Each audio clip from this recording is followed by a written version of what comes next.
And hello, welcome back to another episode of the Starbright podcast. And unfortunately, I don't think Drow is here today, so I think he's busy suffering in the snow. So we'll be missing him for the night. But I want to apologize to everyone first. It has been a while since we had an episode. We missed two there. I had an equipment failure. Didn't have a working computer for God 4 weeks. Yeah. Yeah, had my all-in-one died. The pump died on it, unfortunately, and then the specific model I wanted had to ship from Italy because apparently that was the only place that had the specific one I wanted to replace it. And then the new one finally came. I had to fight with FedEx to get it to come because FedEx fucking sucks. And they said they tried to deliver it twice when they definitely fucking didn't because I was waiting for it. Never showed up. Bullshit. They never even drove by the house. And then I had to go the next week. I had them hold it at a local location, so I go pick it up. And then it ended up it fits my case, but it didn't fit my case with my motherboard because it would hit where the RAM was. So I had to look at it. I was like, oh, do I order a new all-in-one? What do I do? And I ended up going with the cheaper option of just buying an entirely new case and moving everything, all my components over to the new case. But now my computer's working fine. It's back up and running, so no problem continuing to stream again. So it's very good news. Yeah. Glad to see we're back up and running.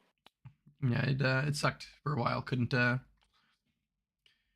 everything I wanted to play. Couldn't do things with friends because no computer. So, but it's all right. I just did what I normally do, and I just read a whole shit ton, and that was not bad. But yeah, today's episode. I think we mentioned it in the previous episode. We talked about it a little bit. Today's episode is what's in the dungeon. What is in your dungeon? What accoutrement?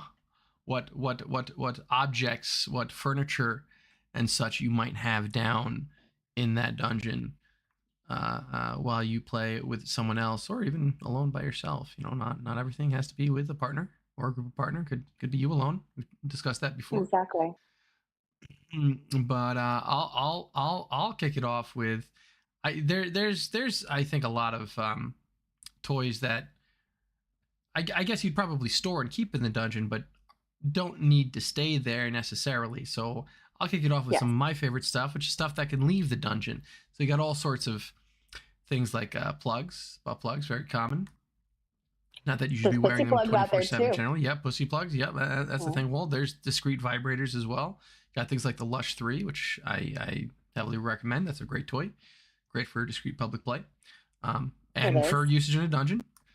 It's also great long distance. It is really a very versatile toy.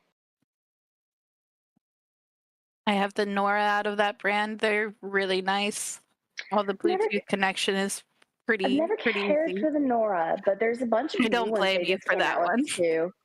Yeah, I saw their website recently. I think they expanded their collection by like double. It's huge. Oh yeah, I'm gonna check it out after this. Yeah, I mean, we could be looking at it now and like discussing the toys, since that's actually what we're discussing. True. Not that we're like stands of this particular brand, but they are one of the biggest brands out there for remote toys. That brand specifically being Lovense. And one of the top features of a lot of their toys, I don't think every single one has it, but the majority of their models have multiple connection types, including over the internet. So when Mouse says it's great for like long distance play, she's not kidding, because you can be controlled from anywhere in the world with that, as long as you can connect it to internet in some manner, or even through Bluetooth. They also have toys that connect to each other for... They do. And they recently added a new feature on the app, which is, I think, where you can actually connect with a randoms, just roulette. So if that's your thing, like, that's available now. And I know there's like whole subreddits designed around actually just finding partners to play. They have an official Discord as well, Lovense does. I used to be part of it.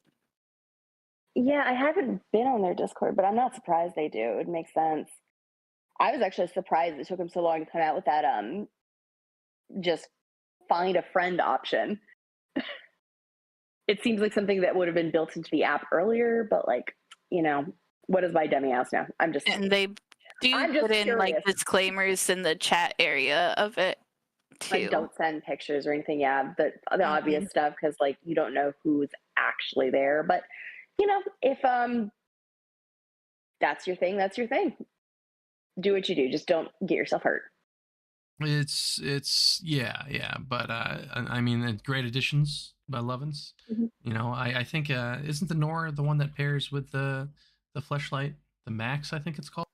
Yep, there's the Max, there's the Mac. There's actually a lot of them who do. It just doesn't necessarily have all the same features. A lot of them will connect with each other, but they won't necessarily have all the same features. So I'm trying to remember. There's like one or two that definitely do not connect with one another. But I have looked into this for several reasons, talking to people about it. But most of them will connect, just you may not get the full effect. Yeah, I think it was the Nora and the Max that were like made to do that. Though that's like Probably. specifically marketed where they're partner pieces where they connect and have lots of partner features. Yes. Which is cool. I mean, that's it's actually I think honestly probably more surprising that that's not done more often in the sex toy market. Because I mean, Yeah. that's a huge market. There's a lot of long distance relationships, especially after the COVID era. Are you kidding me? And then Lovins is the only one that's making toys that kind of do that, or at least the only major brand. There's Even another not brand that does distance, it. there's a couple that do actually. I think what was it, WeVibe or something is also out there. Yep, that's another big one. I know that there are a lot of people like them better because their silicone is nicer. I guess I don't know. That's what I've been told. As for the like long distance play option, that's a really good one if you're in a 24/7 dynamic, because then you can wear these things. They are designed for extended wear. A lot of these are. A lot of them are designed to even be slept in, and that there's a lot of possibilities there. So it really depends on the product you're buying. If you're going to buy like one of the discrete vibrators, oftentimes those can be worn for extended periods by design. So this is something that a lot of couples will do while one's at work, if they want to continue the dynamic and the scene after, you know, spouse leaves home or partner leaves home. Well, you can do that. You can do that. So that's part of the reason that a lot of people in our community, especially, have these toys. Not just for like long distance relationships. You can have long distance play even with a partner you live with. Oh yeah. Oh, completely. And those same exact qualities are what makes them great in the dungeon too. I mean, a long session in the dungeon, they'll work forever. Because I've been with people where, you know, they have a kind of a more standard vibrator, and hey, batteries die after like 40 minutes or something, and it's like, well, halfway done, and we're getting cock blocked by vibrator. Yeah, the other thing with like Lovins is you can design the pattern yourself and then just play it on repeat. So you don't have to be hands-on all the time in the dungeon. So there's a lot of efficacy there for that, because there is so much variation what you can do with these toys. So you actually see Lush a lot in porn, actually. Porn will actually have the Lush inserted while, you know, using the hole, same hole. I double penetration basically by Lush. Yep. Yeah, their vibes like the exact right shape for that too. It's also used by a lot of cam models. The Lush, if I'm not mistaken, it has a lot of connection features for campsites and stuff. Yeah, they actually really like designed a bunch of their stuff specifically for cam models. There was which is smart. That's business facing marketing strategy. That's smart. There's also a gaming option, I think, where there's games that are designed for use with these toys. It's not that the game's designed for it. It's that there's a third party API system that can plug into the Lush that then has plugins for a lot of different games. I think one of the more popular ones, and it has a huge erotic RP community, so that's not too surprising, is Final Fantasy XIV, where the API library is completely extended, where any kind of thing, any kind of in-game event, from taking damage to healing someone to getting healed, to all of those have triggers that can make the Lush go off and do different things, and it is used to great effect among that community from what I've I have not actually heard that, but let me tell you, I am 0% shocked. Like, there's zero shock here. It's always the gamers that are the freaks. Like, who actually thought that that was not going to be the community? I mean, I don't know if she's used it to play games, but I mean, you got VTubers like Project Melody, who's like, I mean, she's basically a porn streamer, though she does it with her VTubing model, and she uses a lot of toys with a lot of kind of Hmm. feedbacks, very much like that while streaming. And like Yeah. it's a huge market, and you know, Lovins just happens to be on the tip of the spear there too. I know that they also came out with like an actual fuck machine for use for the cam models where they could actually hook it up to their Yep. streams, and it's, you know, linked at that point to tips and things like that. Lovins has really been a really cool sex worker support company. I've been keeping tabs on what they've been doing because I find it really interesting that they are so pro sex work, because a lot of these companies, they, you know, are, but they don't say it out loud.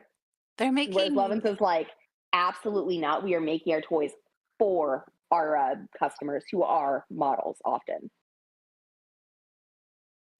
they're making vibrating nipple clamps now. Oh yeah, I did see That's that. That they've been new. out for no, they've been out for over a year. Really? Damn. Yeah, this time last year it was a conversation I had because I saw they also come out with a thrusting toy. It was their first thrusting toy they came out with. And I think they also have a thrusting version of Lush now. I forget what it's called, but it's got a name that's a little bit off brand from them.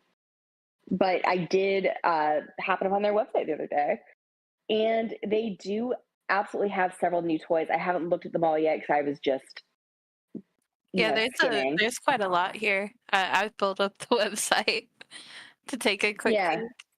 Yeah, they've like doubled their collection within the Hmm. last 2 years. There's so much more now. That's good.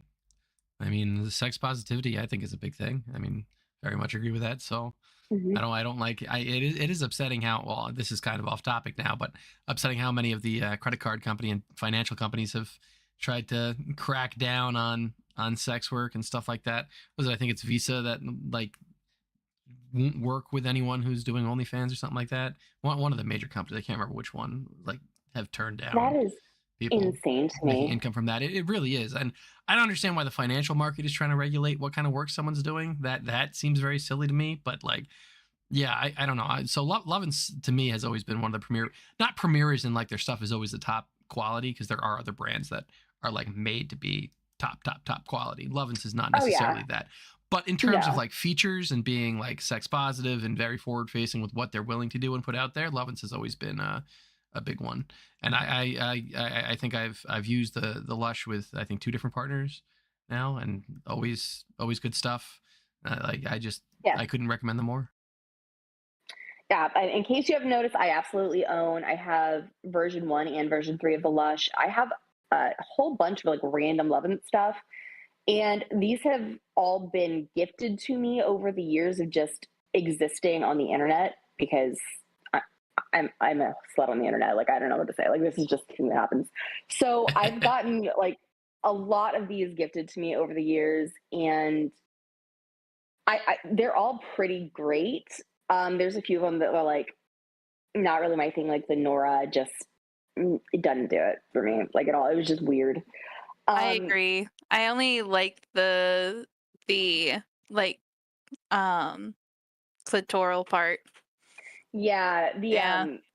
the vibrations were just weird. It is It also spins. shaped bizarrely like a Hmm. it's shaped bizarrely like a crowbar. If that makes sense, it's just so weird.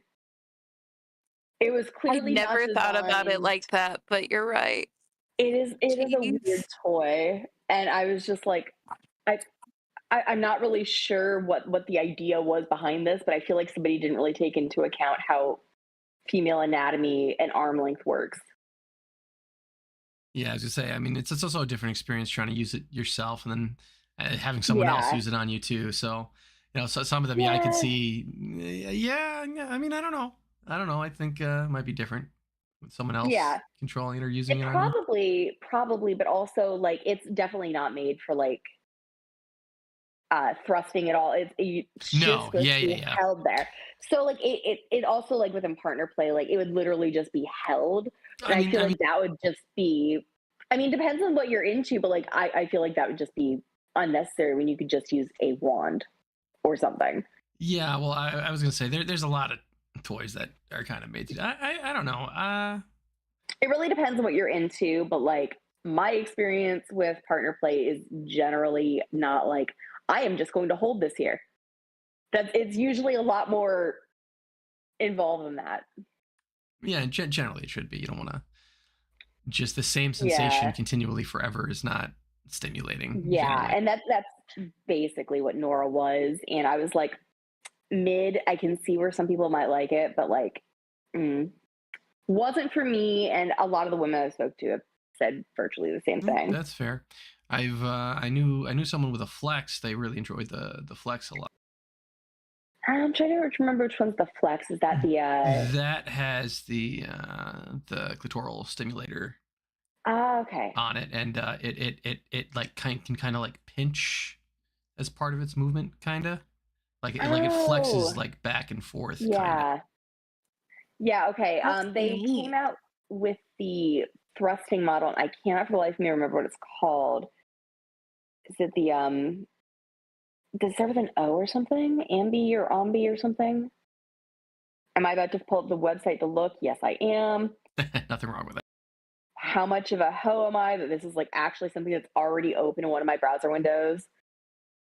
Love this, honestly. The Vulse is the new version of Lush that has the thrusting to it.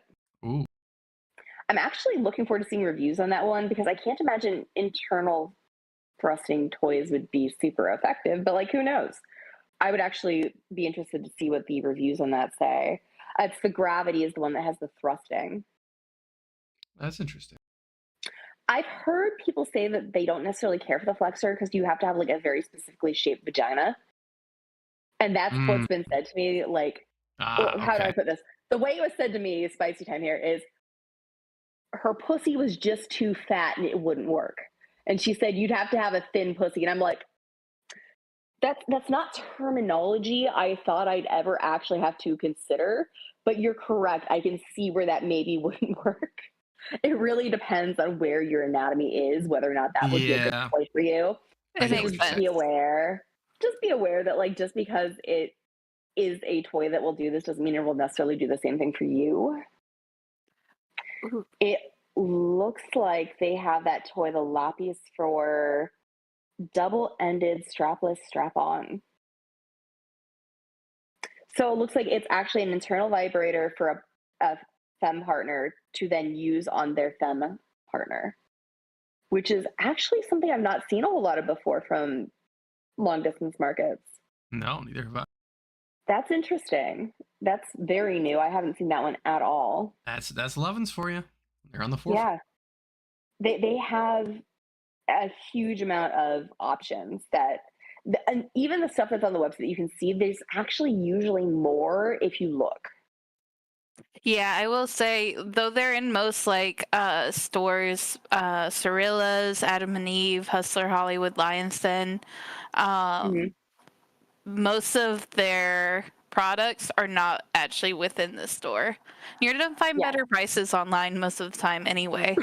They also do a lot of big sales. Lovin's does like 50% Hmm. off sales all the time, so if you want a toy just wait like a month and like wait for it to drop 50%. Going in store is helpful if you want to get a feel of different toys, but always suggest usually checking online at that, depending on that brand's website and everything. Yeah. Yeah, with Lovin's also just read the reviews from people. There's a lot of reviews out there. They'll be comparing different vibes. We were talking earlier about plugs. They definitely have vibrated plugs.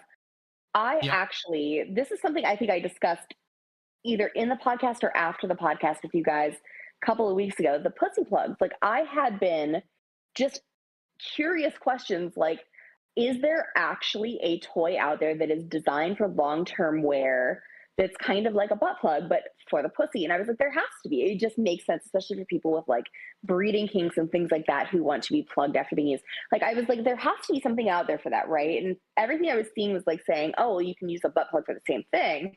But I was like, well, I don't feel like that would necessarily be practical. So I started looking into it and I found out that there is such a thing as a pussy plug. There's not made by very many companies. So you're not going to have a whole lot of options in that regard. But one of my favorite things about sex toys is there are so many people out there whose primary thing is that they just use all of these toys for extended periods and then write the most unhinged reviews I have ever read in my life. Like this Yeah. pussy plug, this pussy plug thing that led me down this whole adventure of this girl who was doing a review over which one was like the best for riding a bike, and I was like, ma'am. So you like trialed every size of this toy to ride a bike, and like this was just what you did with your day? Is that what I'm to understand? I mean, I Living the mean, I dream. love it. I love Living the it, but like also, Gotta let the ma'am, people know. ma'am, like next thing you see somebody really uncomfortable looking at a bike, it might not just be that their seat's uncomfortable. I was just like, damn, that is fucking commitment there. I am impressed. But yeah, like the unhinged reviews on some of these toys are honestly one of my favorite parts about looking into new toys. And sometimes like you'll think of something and be like, well, there has to be something like that out there, right? And you will find this like market for like the oddest things that you have ever seen in your life. Yep. And well, I'm gonna say that the whole bike thing doesn't really surprise me all that much. For certain reasons, I have happened to have viewed a number of vintage pornography movies, and there are a few of them from I think like the 70s where that was like the premise was that a girl mechanically modified a bike to have a dildo hidden there that she'd throw her skirt over as she was riding it. There was one where they literally had it on a rotating gear, so the dildo would thrust as she was riding it and pedaling it. It was actually quite impressive. I'm not gonna lie.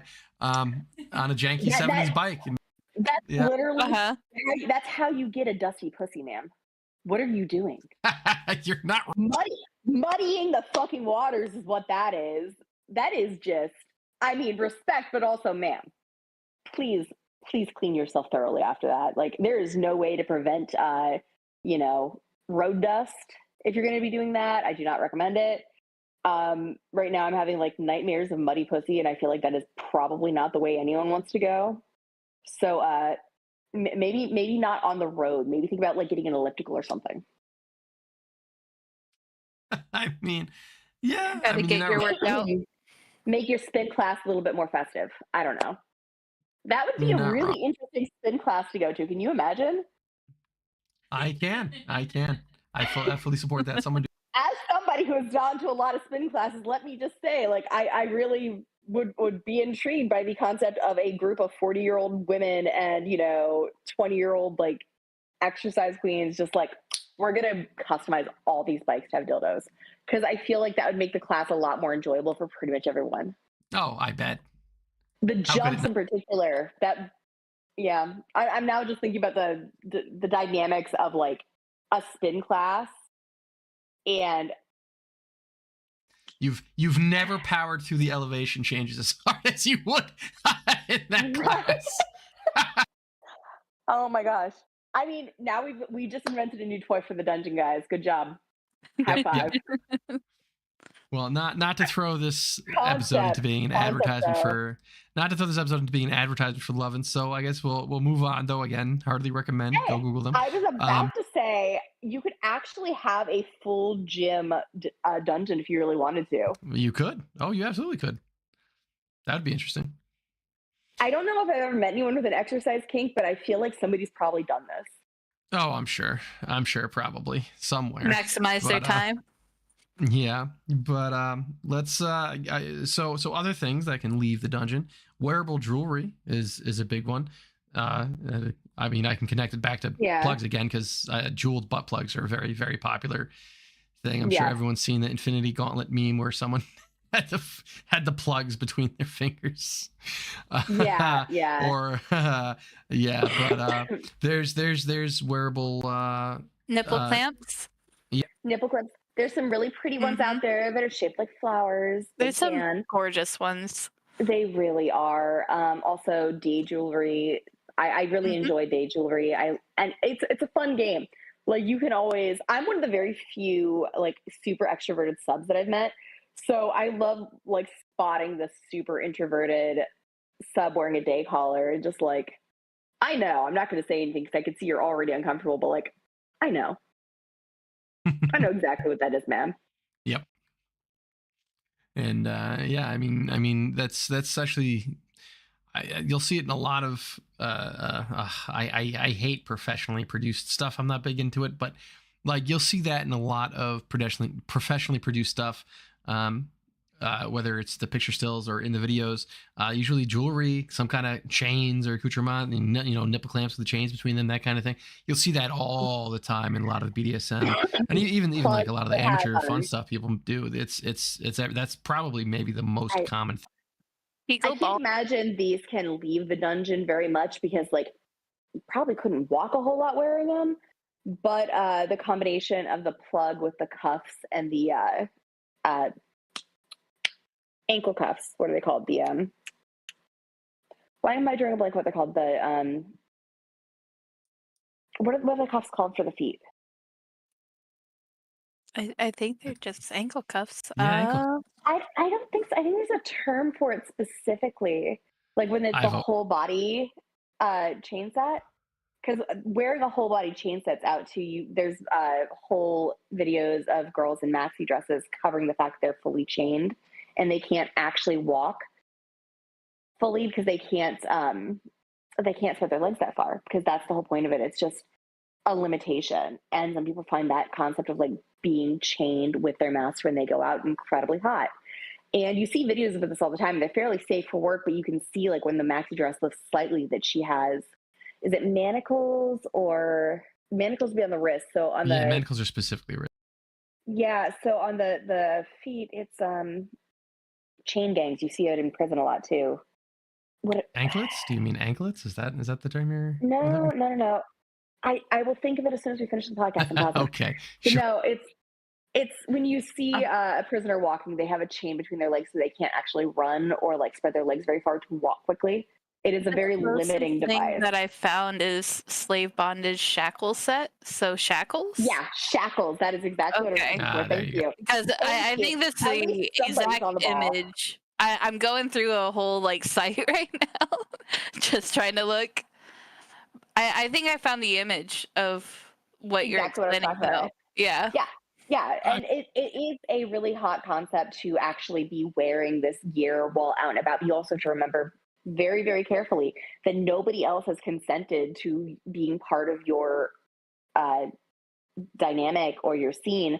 So when you wear this kind of thing out, you shouldn't have it visible to other people unless it's very easily explained away as, oh, it's just, a bracelet. It shouldn't be something that puts anyone in an awkward position of having to explain what they just saw or ask questions or be concerned. I mean, that's usually part of the fun of the play of that, is that, it is something that you're meant to keep hidden, and private, or very easily explain away if possible, unless you're going to a place like a one of them sex clubs or whatnot that exist, and there are places like that, and where something like that would be where that's more accepted, and people wouldn't really be all that surprised, but outside of that, that's the whole point. Party. A rave, depending on the rave, like some raves, public knowledge beforehand that this stuff might be happening. And if you're walking into a rave, you are going to see titties. It's just a guarantee. If you were not expecting that, you didn't belong at the rave. But I mean, wearable jewelry doesn't have to be, with a full set. Like even just some fun nipple piercings can have fun things attached to them. And that kind of thing that can be worn in public. No one knows about it. That's the whole point. But collars and leashes. Yep. Mm-hmm. During the pandemic, it was really popular to wear a gag underneath of your mask. That was a thing that was like getting a lot of traction in the community. Yep. I personally don't think that would have been a possibility for me because, first of all, fuck that. If I'm going out, I'm probably going to need to talk, but I can also see how some people would really enjoy that. It is a very, very vulnerable thing, because if you can't speak for yourself, you have to defer to your master or your daddy for everything at that point.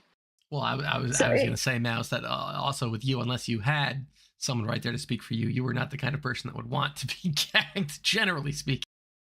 No, and also generally am more extroverted than my Yeah. partners, dominance or not. So generally, I am the one who will be like, "Hey, no, go fuck yourself.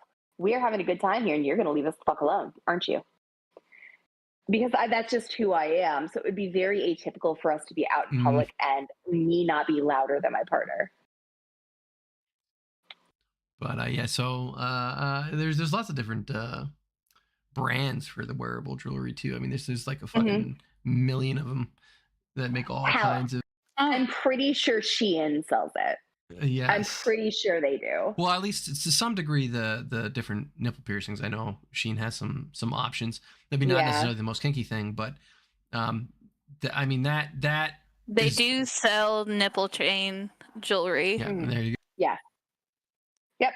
It's I know been that. suggested to me because Shin knows I'm a hoe. I get suggestions for spicy things on Shin all the time, which is hilarious to me because I didn't even know they had spicy things until suddenly it like suggested to me a giant dragon dildo. And I was like, why? Was this something that was like suggested to me? go. They've been. Unsolicited. It saw your monster fetish. We Shin talked about called it me too out. loudly. Yeah, Shin called me the fuck out publicly, is what it did. You're lucky it Freaking wasn't Oogie Boogie dildo. Okay. Wish, Sheen, and I think Temu is starting to sell spicy stuff too. Yeah, I probably wouldn't suggest anything internal wear wise from there because we don't really know No. necessarily the quality of the silicone being used or the safety of the products. So external jewelry is probably okay. Just like maybe don't buy like the giant silicone plug because like we don't know exactly what the standards for the silicone, whether it's like internal safe silicone, whether it's going to be porous and actually cause you to have infections very quickly. Just if you're going to buy from there, do so with caution, especially internal toys for long term wear. Put the thing in a condom if you really need to. Just, I would just not buy from there to begin with in And terms of Well, internal toys. nothing internal. I will say I bought one of those real cheap beginner like BDSM kits off of Wish forever Yeah. ago, so it was only like $15. But it gave this cheap, I will specify cheap variety of all of the different things. Blindfold, there was a little flogger in there, Mhm. hog tie restraints, and regular cuff and ankle cuff set. And I think there was a short shibari rope as well. There was a few other Yeah. things. It gave kind of the spreader of what all you might try, See, but definitely you not can't stuff to keep introduce really long it like term. that because you said spreader, and I was like, oh, it included Oh a no, spreader bar. Because I like that was wish. initially what I thought people For talking about toys, $15, I wish. right? no, Yeah. On that topic, spreader bars don't have to be in the dungeon alone. That is easily transferable to the bedroom. I yep. probably can't really wear that out and about, but like you don't have to have a dungeon to have spreader bars or hog tie restraints. Shibari, especially, a lot of people actually wear shibari out and about. We had a whole conversation Hmm. about this during our shibari Under the episode. shirt, that's a really big Hmm. thing. Or wearing Over the what? The shirt, leg. even Hmm. over the shirt, even It's because become a fashion thing. a lot of the harnesses people wear just to customize their outfits, those have their skirts in BDSM for a reason. It's just mimicking shibari. Though That's all it is. we'll throw that out here since we were kind of half talking about that with all this stuff. Definitely do your research, find out how safe it is because some internal wear stuff, vibrator and stuff like that are not really made with great materials, and so there are a problem with some Yes. brands. So definitely do your research, and especially if you're planning to use something long term, whether it's in the dungeon or whether it's out and about. There is a big difference between having something inside you for 10 minutes and then having something inside you for like 2.5 hours. There's a massive difference Mhm. there. So do your research if you're using anything long term, and that applies Yes. to everything too. That applies to ropes as well. Mhm. There are rougher ropes that aren't bad for 10-15 minutes of a short kind of tie. Some people really like even the rougher sensation of some ropes. But then if you're going to have someone tied up for hours on end, you probably don't want to have them in something that's going to literally rub their skin entirely off, where you have them restrained. So definitely important to do your research on what you're using, especially if you're using it long term. Um, Yes. what about let's move on. What about furniture? Furniture is a big thing in the dungeon, and oh boy, are there options. Oh, St. Andrew's Cross is the classic everyone thinks of. That's the classic. If you walk into a room and somebody's got a St. Andrew's Cross, you know you're in for some flogging. Like, you're gonna get flogged. Like that's there. Just prepare your cheeks. It's coming. If you don't know, that's the kind of X-shaped cross that you're usually bound hands and feet to, and then yes, whipped, flogged, all kinds of fun may be had. It is the classic variation of that. There are many others though. There's I mean, St. Andrews is easily the most recognizable one, but there are tons and tons. Yeah. There's I really want to get a Tansic Chase Lounge. Or yes, there was a discussion about those recently, and love the look of those. And I think it's super helpful. It helps with height differences and things like that. It does. They make some There's a lot of really cool things that you can do with those, and they don't necessarily always look like sex objects. It looks like a really futuristic couch sometimes. Some people label it as a yoga couch all the time. Yes. You could use a yoga couch essentially if you're looking for price matches, but I would like one built in line for kink. Yeah. There's also, of course, breeding benches. Those are just to keep you in a breeding position for long term. There is the wedge splitter? I forget what those are called, but basically you're sitting on the point of a triangle, and it's a sawhorse essentially. Yeah. Is what it is. Yep. But it's made to be uncomfortable. That's the whole. Yeah. There's of course the famous stocks. Those are usually part of breeding benches, but like some people just use them as stocks. It really depends on, like, humiliation wise. Sometimes the stocks will be a standalone item, but other times they'll be used for other purposes within the bedroom. It really depends.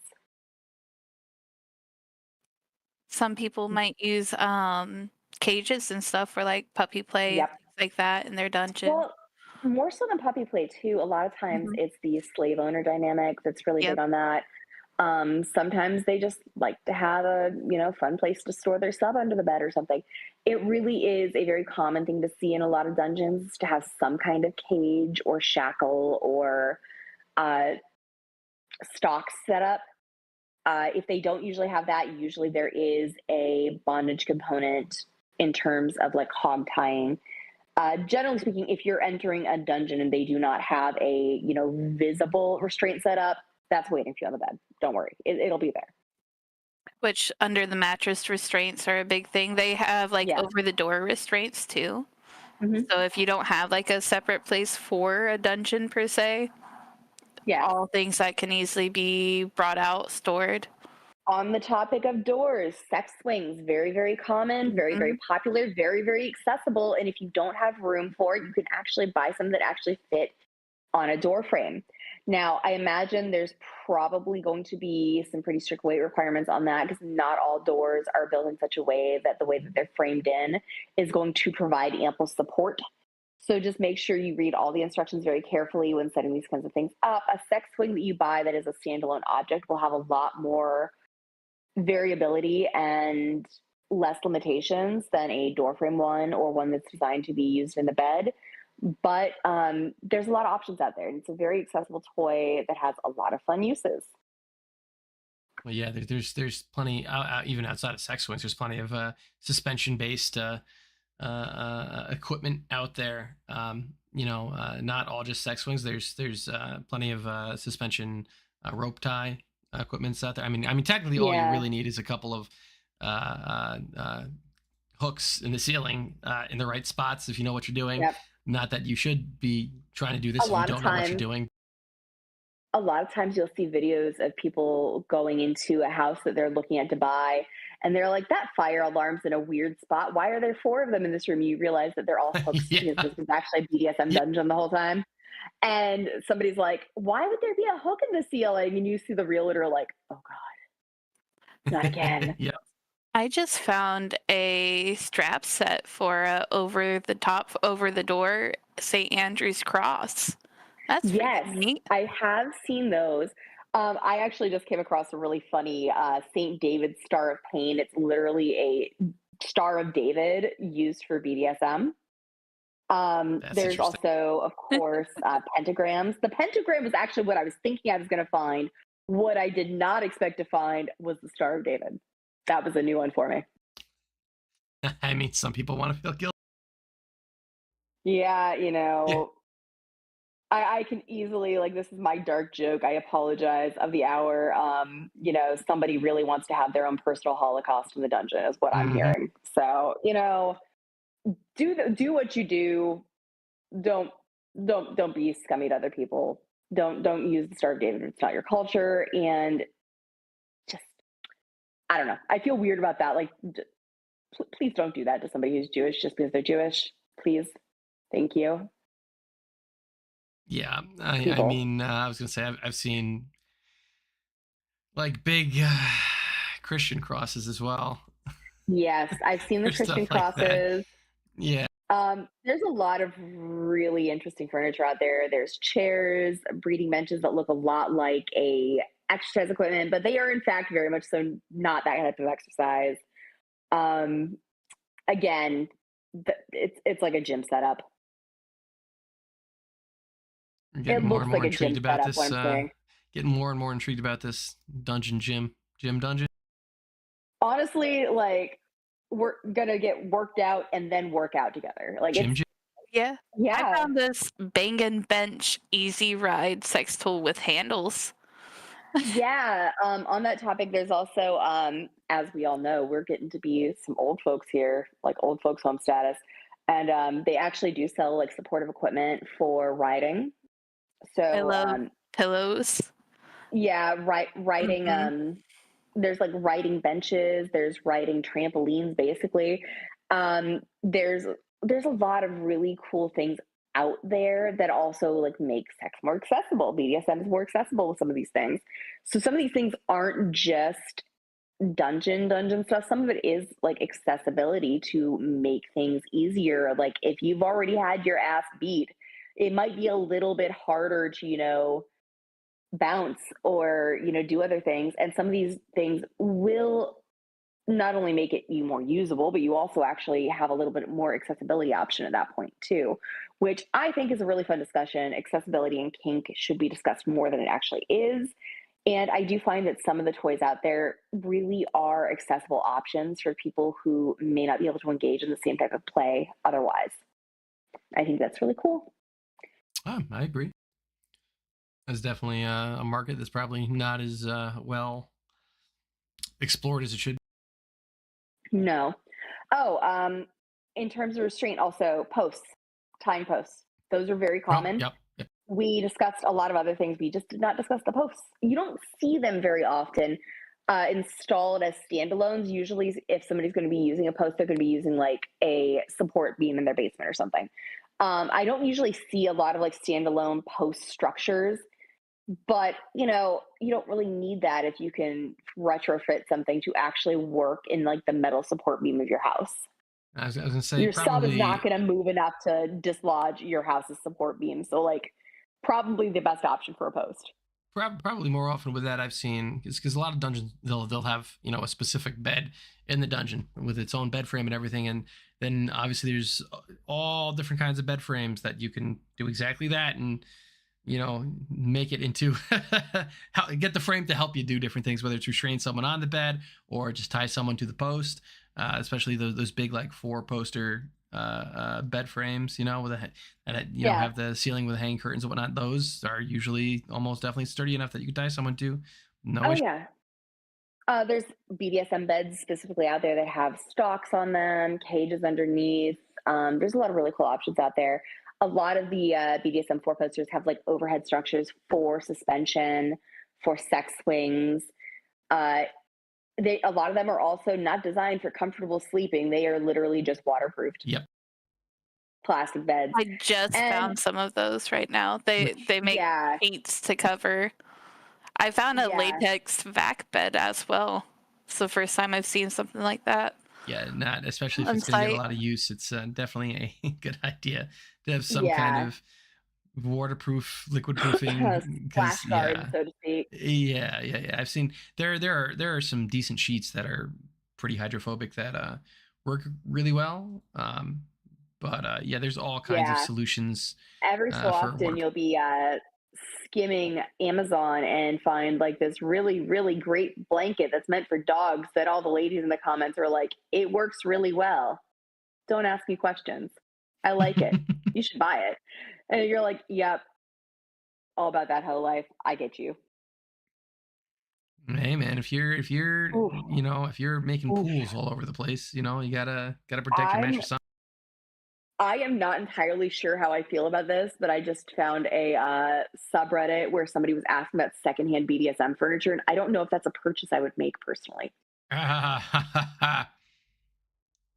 If it was like Like, solid wood and I could sand it and revarnish it myself, sure. If it's like a mattress, yeah, probably. I see a bunch of yeah, those yoga lounges, quote unquote, go on like yeah, Facebook Marketplace, and it always makes me uneasy. I'm just like, yeah. I don't know what y'all Am actually I use this for. am I actively on a BDSM furniture website right now skimming? Yes, I am, because that's just where I'm at in my life, and Same. my algorithm will never be the same again. But here we are. There is stockades, of course, which pillories can be in front, but oftentimes stockades are secured from behind, where it is a metal setup where you are just going to be held in position for an extended period. There's some that include dildos. There's some that include sex machines. It really depends on what you're into, but there's so many options out there. We just mentioned the sex pillows that will prop you up in a certain position, straps that'll basically work as restraints, strap restraints. I like to call them industrial strap restraints when they're like really wide, and people call me a fucking nerd about this, but like they look like you're trying to do some truck tie downs. They're industrial restraints, and I will not, Yeah, not take no, questions on this. it makes sense to me. I always get a laugh when I see lingerie that's designed with those really thick straps that look like they're trying to ratchet down something on a truck. And I'm just like, yeah, the industrial straps. It's a look.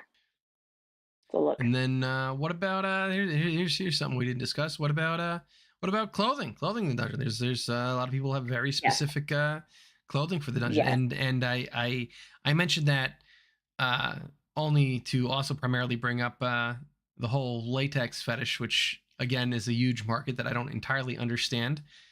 It's Um, not my thing, but I get that there's a lot of people who are super into latex, full gimp suit. Um, there's usually a very big humiliation or an anonymity kink out there for that. Masks are a big one. Masks, I Masks understand. are huge. I don't necessarily get the mask thing, but like I guess for public play, it's a lot more fun than necessarily with a partner who you actually like. So I was gonna say if it's like a one-on-one in the dungeon, masks aren't really all that necessary unless you're doing some kind of specific role play. But if yeah, you're very exhibitionist and you're making content, not even necessarily for monetary reasons, but just for fun reasons to put online to enjoy other people seeing it, some people just don't want their face out there. So yeah, masks, I understand. It has a purpose other than being what it is. Latex gimp suits really don't have much of a purpose other than being latex gimp suits, though. So that's the one I yeah. don't really. The site There's that I also found for latex as well, they offer a full vacuum bed, yes. which I was is actually pretty just interesting. looking at You saw vacuum that? beds. Hey, Yeah, I saw that. okay. There's also people who want to be the furniture that are in the Yeah. dungeons. Like Oh they yeah, we've they just mentioned that. want you to furniturize them, and that's your thing, sure. But there's also, of course, we have mentioned the leather kinks before, where people are just super into leather specifically. And a lot of times when we see BDSM uh, stereotypes, everyone involves wearing leather. And I can personally assure you that is not actually Nope. all that common. I don't know how it became like the one trope that is like assumed that we all have like our super sexy leather bondage gear. And Yeah, I'm sure a lot of us have leather pieces, but like nobody's going into every sex dungeon in a full I leather don't get even. up. I'd rather be comfortable. I wear sweatpants like Yeah. 50% of the I have to tell this story. I last Thanksgiving I had a Friendsgiving thing and we were playing one of those Jackbox games. and it was the game where you didn't know who the what's the who the outsider was. Like one person was not included, wasn't getting the same questions as everybody else, Right. Yep. I but know they the game had we're to talking. guess. And the question that came up, unbeknownst to me, called me the fuck out. And everyone already knew it was me. So I was very confused. And I had no idea what the question was. I was giving a completely separate question. My question was point at somebody random in the room. And I did. And I pointed at a guy across the room and he looked at me and he's like, well, now I know it's you. And I'm like, what the fuck's the question? The only question that could have not called me out more is who do you think is most likely to own all leather clothing? Like a whole leather outfit. And it was me. Everyone pointed at me, and I was like, "Why the fuck would you think that?" They're like, "We've literally seen you wear leather pants." And I was like, "Okay, touche." But I don't remember the last time I wore leather pants. The fact that you all remember that is kind of sussing me out. Like, Yeah. how do you remember I have leather pants and I had to think about it? I've never owned leather pants myself. I've never owned anything. Well, okay. All right. Well, all right. So, because one of my hobbies is the SCA, I have owned leather pieces of clothing before for Oh yeah. medieval reenactment purposes. I have never worn them for any other reason. I'm sure you have not. Super innocent will. Or we could Yes, always say where completely. there's a will, there's a way. There Yes. is leather involved somehow. I'm more of But a no, fan of like harnesses. They don't have to be like yeah. leather, but Well, I like the look of most harnesses. as most of you know, I am big baby energy. I'm super soft, frilly pinks. And see, that's like actually what I like to wear into a dungeon because then it's like I'm gonna the send you. juxtaposition of the soft, frilly, girly stuff with BDSM equipment, which is generally not going to be soft, frilly, or girly, is it? It's not a very common setup to have a very pink and frilly BDSM dungeon. Generally speaking, I am the frilliest thing in the fucking room, and I like it that way. I find the juxtaposition of the pink and the flowers and the frills and the lace to be very much so my aesthetic. And it does bring something different to a dungeon oftentimes because there's not a lot of subs who are necessarily into that as much as I am, because I am one of the few non alternative members of the kink community. There's not a whole lot of us who are super into pink and girly stuff that isn't also goth or in some way punk. I just like frilly stuff. So Well, that's just my aesthetic. there is a whole thing. I think it's called pastel goth now, but that's a whole thing. Yeah, Maybe very that's frilly the thing. kind There's a of lot of Lolita styles, but yes, in those very bright frilly colors. yes. Well, pastel goth isn't necessarily Lolita by nature. Pastel goth has a lot of pastels, but not necessarily full pastels, and it's usually a very alternative style as well. So it wouldn't be necessarily my style. Like I can kind of own pastel goth and I can pull off pastel goth, but it's not my aesthetic. There's clothing pieces I would actually absolutely wear and buy from that aesthetic that would not necessarily remain in pastel goth aesthetic once I styled them, if you Yeah, know what I fair. mean. I have a very, very frilly sense of style, and you wouldn't know that because most of the time, including today, I'm just wearing gym clothes because that's just who I am as a person. I was too lazy to do anything else. So, yeah, like when I go into these dynamics and situations and scenes, I'm usually wearing a lot of pink frilly things because the juxtaposition of that next to the hard play, the knives, the CNC, it's a fun little juxtaposition because most of the time I don't have a partner who is also into, pink frilly things. Usually it is a hard dom or a fairly or edgy or soft dom who's really into knives and brutality, which makes it a lot of fun. Nice. That's That's very fair. generally my experience. And I say this to highlight that there's a lot of different ways that dungeons can be used and applied. And it's not just the equipment in the room that makes a difference, it's the people who are in the room, what their tastes are, how things are going to be used. And most of these things are multi-useful and they do not have to be used the same way. There's a lot of people who are super into leather, but not everyone is into leather. In fact, I would argue the majority of the newer generation of BDSM enthusiasts are not so much into leather as some of the older generations were. Same with latex. I don't know a whole lot of people in our generation of kinksters who are latex fiends. Usually that's the Gen X or late or earlier, in my experience. I think it's less. I think it's less that people are generally into it, and more that it's just it's such a specific niche now, and it's basically just the people that are Yeah, into that series of niches that really I kind of see it. occupy. I see it being less and less common with newer generations of kinksters. I see, there's still leather, but there isn't necessarily as much latex that I've seen. If you're a leather BDSM enthusiast, you're going to be a leather BDSM enthusiast.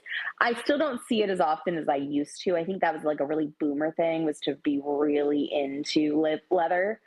It's less common now. I think most of the people who are into like a fashion aesthetic or uh, wearable kink within the dungeon is usually something like masks or harnesses or shibari. I really don't see a whole lot of Well, it was a little different for me because latex. was where I saw it even to this day. Well, up until I don't live there anymore, but back in New York, there were clubs where the whole latex Leather wear clubs, was a yeah. very common, Right, but I and would so I also saw it a lot. argue very strongly that that is a hyper niche community that would all gather there from probably a much larger You're not region. wrong. It's probably not something that is going to be very common in general. I think that we also sometimes have a sample bias because the people who go to these types of clubs are generally also exhibitionists, and exhibitionism and wearing these things have to go hand in hand by nature. Why would you have these things for kink if you're not going to show them off? Because these are not small purchases.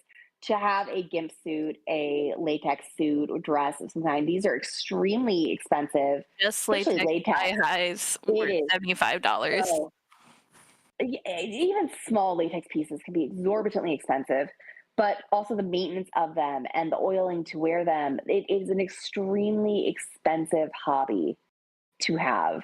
To have a full leather suit or multiple items, that is not cheap. And of course, we all know leather can be quite the investment if you're buying real leather. Yep. Oh So yeah. these are not things that are necessarily meant to be kept private. You're not going to be a leather BDSM enthusiast and not go to a club to show off your leather gear.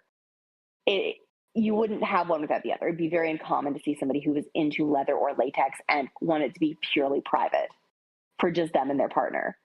Generally speaking, if you're into this, you're into exhibitionism and being seen in these things. Again, generalization, there are probably people who are, but it's not usually what you see. So I would say these clubs probably make up the majority of that community. Yeah, you're probably right. All right, so what are we missing? Are we missing anything? Anything else we didn't discuss? Or Um, you have like feathers. You have a lot of your teasing toys, paddles, We did floggers. not talk about oh this yeah, kind of handheld thing as toys. There's We much didn't discuss. yet. wax candles.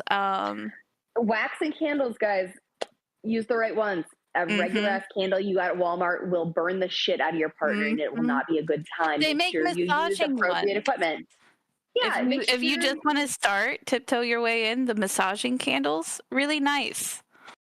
Yeah, just make sure that you are purchasing equipment that is meant to be used within a BDSM dynamic. There's some things like paddles that can be replaced with like household implements. Wooden spoons are a big thing. A lot of people also like the wooden spoon because like trauma. If you've been hit by a wooden spoon, you will probably understand why it's used in BDSM. There's also rods, sticks, wands, and these are all like wooden Belts. or metal implements that are used for their switchiness, usually, the amount of snap that they give. So canes are a lot of fun for that reason. Canes is the word I was looking for. Canes can be a lot of fun, but you have to make sure you're not just buying, a walking stick meant for a grandpa and beat the shit out of your partner's ass with it, because that's not what that was meant for. Most of the time, when you're getting a cane, it's going to have a very solid snap to it because it's meant to be like a switch. It's meant to be more of a sting than a thumping. Generally, when you get a cane. Whereas the floggers tend to be more of a thumping pain as opposed to a sting. There's also floggers, cat of nine tails. Mhm. Pretty much any sense or sensation toys, ice, electricity is a Oh, big one. You see a lot of crop. electric. Yeah, the crop's a big one. You see Hmm. a lot of electric centric dungeons, especially now. Tens units are a big thing. The fact that I have 3 of them has been extremely fun for some people. I've never actually used them for that. I don't know if I'd be into electric play personally. I'm not against it, but like, I've never tried that one either. yeah, some people are super into it. Other people are not. It is a very different type of pain that not everybody enjoys. But you do see that becoming a more common kink and a more common dungeon implement. Because we're no longer hooking things up to car batteries, guys. We're actually using tools that are meant for the human body. They Please, sell them at no car batteries. Lionsden. I've seen that. I don't know much Yeah. past that about it. Yeah, I got tens units. I have injured my back a lot because I am a dumb bitch who doesn't know how to lift, apparently. No, I actually do know how to lift. I just have a really steep curvature in my back, and I will forget that I have this and then do the dumb thing. And then I'm like, oh, well, now I can't stand up without help. Awesome. But yeah, I end up with tens units almost every time, and they always order me a new one for some reason. So I'm on my 3rd tens unit. And I have like a whole bunch of patches for them. They are little electric electric sensation boxes that you plug sensors into, and you stick them on your back. Or at least for me, it would be on my back or whatever area of your body is causing you issues. Some people use them on their neck, upper back. Mine's lower back personally, but some people use them on their knees and stuff. And it is a way to decrease pain, and it can also help reduce tension and knottiness in muscles. So for me, when I hurt my lower back, what happens is my lower back gets so sensitive that if you touch my lower back, my legs will absolutely give out. So the tens unit helps like reduce that extreme sensitivity. And on the opposite end of the spectrum, it can greatly enhance sensitivity. So a lot of people will use it for that purpose. It'll sensitize the nerves to make things sting or thump a little bit more. Okay, thank you. Mm-hmm. Happily, it's tens units have a lot of uses. You see them a lot in physical therapy clinics, but you also see them a lot in BDSM, and it's becoming more and more common. If I mention anything to do with a tens unit, half the people I talk to literally only know it from BDSM. But then again, I do have a sample size difference here because look who I am friends with. Almost all gamer autistics. And let's be real, what are most BDSM members? Gaming autistics. I don't know if I know a single neurotypical person, honestly. At least not one I would call a friend. So yes, my sample size is probably off. So what else are we missing? And if we're not really missing anything, what are we talking about next episode? Would like sensitizing lotions and stuff be considered in the dungeon? Yeah. I'd say Different types of lube. A huge thing that you need in every sex dungeon is lube. Oh, You cannot undersell the essential nature of lube. And they make different ones for different things. Exactly. Guys, it is 2024. Use the lube. Don't argue about it. You're not actually reducing the sensation. You're just making it better for everybody. There is nothing worse than rug burn on your genitals. Just use the fucking lube. As well as have the appropriate cleaners for whatever furniture or items you're using. Yes. Be aware that different types of lubes are good for different types of toys and experiences. There's certain lubes that should not be used for anal under any circumstances. There's a lot of types of lubes that cannot be used on silicone toys. A lot of these toys will require special cleaners in order to get them actually clean. Don't use cleaners on toys or implements that will be used near genitals or any open bodily orifices, because it will not be a good time for anybody. Do you really want to accidentally bleach the inside of your asshole? I ask you. Probably not. The outside, maybe that might be your thing, but don't do that to the inside. It's a Cards Against Humanity card right there. Half of what I say could be a Cards Against Humanity card, honestly. I don't think before I speak. That's why we love you. So don't change. I don't think I could if I wanted to. So what are we talking about next episode? I do like the idea of talking about accessibility in kink. I don't know if that's something that would be like necessarily big enough for a full episode, though. What do you think? I mean, I'm down. I mean, we can always bullshit our way through it, I'm sure. But I mean, you'd have Yeah. to take the lead on that one because you are far more in touch with it than I am. I wouldn't know how in touch I am. Like, I'm not necessarily a lot of the accessibility that I was discussing would be like physical disability related, but I'm sure I can find information on it. And I'm sure if we all did some Google searches, we could probably find some. And I may do a poll on my page to see if there's anybody who has suggestions I on might. accessibility within kink. I would probably take it also as advice for like learning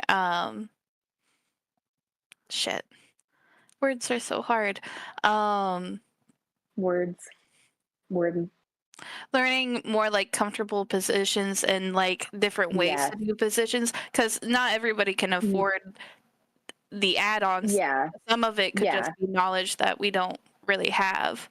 Yeah, and I think that that's an important thing to address is that not all human bodies can bend the same way comfortably, and there's nothing wrong with you if you can't. Just people have different limitations based off of their anatomy, and also penis size makes a huge difference in sex positions. And there's nothing wrong with whatever size you have, but there are certain positions that are more accessible or less accessible. If you have a really, really long dick, there's things that you probably cannot do with your partner without causing them harm or pain. However, the alternative there's some positions that are way better with somebody who has a smaller penis. And all of these things are variations that if you know how to work with what you've got, so to speak, it can make the experience a lot better. Same is true with boob size. If you've got big boobs, you're probably not going to have a good time laying flat on your stomach for very long.